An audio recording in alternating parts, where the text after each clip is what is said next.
Good day, everyone. I'm Nobby Grace Beder, together with my teammate Melanie Pasion, and our topic is the theories of leadership. This theory of leadership is a complex and fascinating journey through time, examining the various approach and model that have shaped our understanding of leadership. This presentation will provide a comprehensive analysis of this theory, shedding light on key concepts and influential theories. Trait theory of leadership. The trait theory of leadership focuses on identifying specific characters and personality traits that distinguish effective leaders. This theory laid the foundation for understanding the innate qualities that contribute for successful leadership. The identified core traits of a leader. First, the achievement drive. High level of efforts, commitment, desire, and initiate to reach the ambition of goals. Have a high personal and professional standard. Second, leadership motivation. Has a desire to influence, lead, and help others to achieve their goals. Third, honesty and integrity. Being open, trustworthy, and reliable, it lives with high values and standard for what is right. Fourth, self confidence. Being believes in oneself, skills, ideas, and abilities. The fifth one is the cognitive ability. It refers to a mental capability involving or exercising good judgment, reasoning, abstract thinking, analytical abilities, and conceptual skill. The next one is the knowledge of business. Knowledge of industry, technical matters, and a sum of skills and experience that are collectively created and rely on in the business. The next one is the emotional maturity. Can manage her emotion no matter their circumstance, and they know how to respond a thought situation. And the last one is the charisma, creativity, and flexibility. Speak with charm and inspire devotion in others. Creativity is the power to use imagination in the production of artistic work. Flexibility is the ability to adapt changes and find innovative ways. Limitations of the trait theory. The limitations of the trait theory include oversimplification of human personality by categorizing individual into a limited number of traits. Inconsistency in different traits model proposed by researchers limited predictive power in accounting for behavior in specific situations. Overlooking individual differences and unique characteristics, neglecting the potential for personality development over time, and reflecting cultural bias in classifying traits based on cultural norms and values. The contingency theories of leadership. The contingency theory acknowledges that effective leadership is contingent upon various situational factors and environmental conditions. This theory highlights the importance of adapting leadership style to suit different contexts and challenges. Certain factors come into play when determining if a specific leader's or leadership style is appropriate for a given situations. These considerations include the work at hand, the leader's personality, and the makeup of the group to be led. Its primary premise is that leadership, whether successful or unsuccessful, is situational. According to this theory, a leader should be able to assess each circumstance and determine whether or not your leadership style will be beneficial. The contingency theorists believe that no matter how successful a leader is, there will always be a situation that will test them. Therefore, leaders must be willing to acknowledge that their success depends on their circumstance in addition to their personal skills. Contingency theory of leadership factors in the average workplace. First, the maturity level of the employees. Next, relationship between coworkers, workplace, management style, typical work schedule goals, and objective standards for behavioral company policies. Next, employees' work style, and the last one is the employees' morale. Good day, everyone. So, after Miss Eder have explained what is trait theory of leadership and identified core traits of a leader, Now I will discuss to you the contingency leadership models. So we have three types of contingency leadership models. The first is the Fiedler's contingency leader theory. This theory refers to a leader that has ability to lead,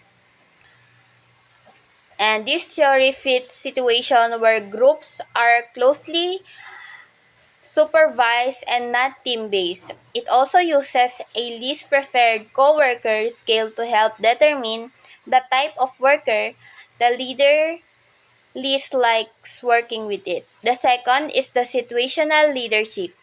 It is called Hersey and Blanchard's situational leadership theory.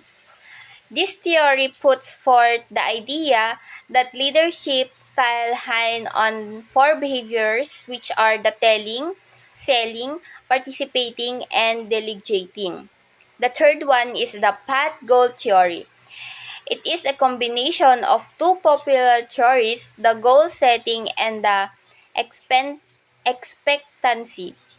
So, according to this theory, effective leaders create clear paths for their subordinates to follow in order to help them achieve their goals, and they work to remove any obstacle that stand in their way. The fourth one is the decision-making theory. This is known as the Vroom-Vetom-Hajo leadership decision-making model. This model proposes an effective leader access situational size them up and then determine how much support the group will give to the effort, adjusting their preferred leadership style to fit. So next, behavioral theory. This theory, according to the Indeed editorial term 2021, is a management philosophy that evaluates leaders based on their actions in the workplace. This theory contends that a leader's success is determined by their behavioral rather than their natural characteristics. Observing and evaluating leaders' actions and behaviors in response to a specific situational is central to behavioral leadership theory. The behavioral theory emphasizes the actions and behavior of leaders, shifting the focus from inherent traits to observable behaviors. This theory explores how leaders' actions impact their effectiveness and influence with the other organization. So next. So these are the types of behavioral leadership that may um, apply of one leader. So these are the 10. Number 1 is the people-oriented leaders, task-oriented leaders, participative leaders, status quo leaders, indifferent leaders, dictatorial leaders, country club leaders, sound leaders, opportunistic leaders, and lastly, the paternalist leaders. 1. The people-oriented leaders. So, it focuses on behavior that enable them to meet the needs of the people with whom they interact, such as supervisors, employees, and clients. They are primarily motivated by the interpersonal relationship and communication. People-oriented leaders cultivate relationship with their team members in order to motivate them to perform well and gain favor with the regard to encouraging collaboration, rewarding access, and observing their team's process, mentoring them their teams. So the number 2 is task-oriented leaders. So it focuses on setting goals, achieving objectives, thrive in a well-structured environment, and often show authoritative behavior. It focuses more on team output, final outputs rather than the initiating projects. Organizing processes, clarifying instruction, gathering relevant data. So number 3 is the participative leaders. Participative leaders strive to involve their entire team in decision-making processes. They place premium on active communication, collaboration, and feedback. Active leaders understand their team's strengths and weaknesses and assign tasks accordingly. This leadership styles allows each team member's voice to be heard and taken into account. Active leaders are more likely ask for constructive feedback, facilitate team meetings, take suggestions for improvement, delegate tasks to other team members. The fourth one is the status quo leaders. Leaders who maintain the status quo prioritize both productivity and employee satisfaction. They ensure that all tasks are completed on time while also supporting and encouraging their team members' behaviors associated with status quo leaders include distributing tasks evenly, requiring regular process reports, enforcing company policies, fairly responding to feedback neutrally. So number 5 is indifferent leaders. Indifferent leaders place their value on interaction or communication with their team. They typically monitor process from afar and do not contribute on their team's daily effort. They are primarily concerned with their own personal success and advancement. Behavior Behaviors typical for indifferent leaders include avoiding question, procrastinating, self-preserving, assigning unwanted tasks to others. Number 6, dictatorial leaders. Dictatorial leaders frequently place a higher value on result than on people. They may put pressure on their team members to perform well even during stressful and difficult times.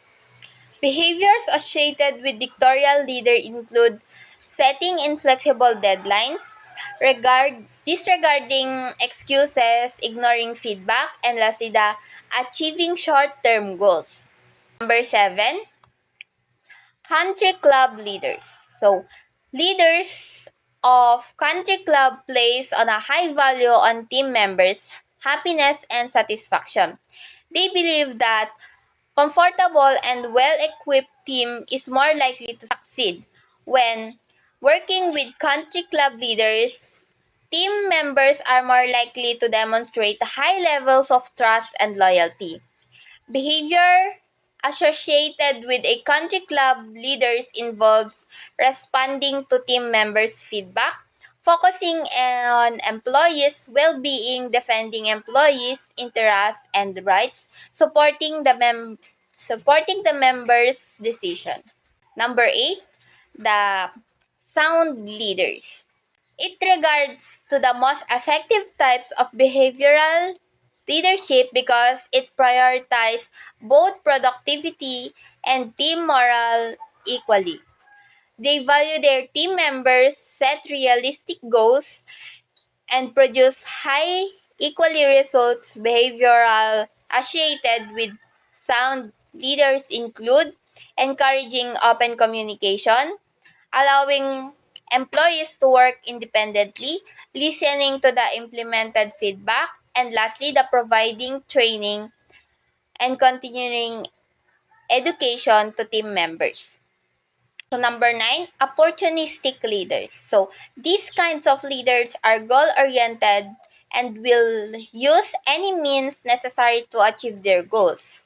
Behavior associated with the opportunistic leaders include lack of consistency, pursuing result regardless to the cost, enforcing their own standard to success, and caring for their team to improve performance. And lastly, the paternalistic leaders. This leadership style strives to be firm but fair, similar to that of a father with a child. They frequently sets lofty goals and reward members of the team to achieve them. They, they value their team members' individual skills and provide opportunities for professional development. Behavior associated with the paternalistic style include rewarding positive behavior success, disciplining failures, disregarding feedback, and offering leadership opportunities to promising employees. Nextly, the full range theory of leadership. So, the full range theory of leadership model, or what we call FRLM, is general leadership theory focusing on the behavioral of leaders towards the workplace in different work situations. The FRLM relates transactional and transformational leadership style with laissez-faire leadership style. So, the full range theory leadership is a leadership model that composes a spectrum of leadership behaviors ranging from passive to active style. The theory suggests that transactional leadership is the most effective in achieving organizational goals and employee satisfaction. Leader Leader can develop their skill by understanding and applying the principles of the full range theory in their leadership practices. So there are three types of distinct leadership style by Bruce Avolio and Bernard Bass in 1991. First is the transactional. In transactional leadership, leaders encourage followers' compliance by using both rewards and punishments. So, those who use the transactional approach as opposed to transformational leaders do not seek to change the future. Rather, they seek to maintain the status quo. Transactional leaders scrutinize their followers' work to identify flaws and deviations. A transactional leader is a concerned with the objective exchange of value between an employee's performance and a manager's reaction to it. The manager communicates clear requirements and goals to the employee and recognizes and rewards punishments. Second, the transformational. Transformational leadership adheres to the different, more long-term oriented philosophy. Egotistic goals are replaced by long-term, higher rank value and ideals. So, the transformational, this paradigm shift typically increases employee commitment, self-confidence, and satisfaction. Fodsakoff and colleges distinguish six dimensional of transformational leadership, which is the role model, future vision, individual support, promotion of group goals, intellectual simulation, and lastly, the high performance expectation. And lastly, the laissez-faire. Laissez-faire is French from let them to what they want. This is the least active style of leadership. So this leadership style is characterized by the avoidance of responsibility and can be seen as absence of leadership. Employees make their own decisions and no rules in the place. When measured by the impact of the leader's opinion on the team, laissez-faire is the least effective leadership style. The theories of leadership has witnessed a rich tapestry or ideas, perspective, and innovations that continue to shape the landscape of leadership. This comprehensive has analysis has provided valuable insight into diverse theories that have shaped our understanding on effective leadership. And that's all. Thank you.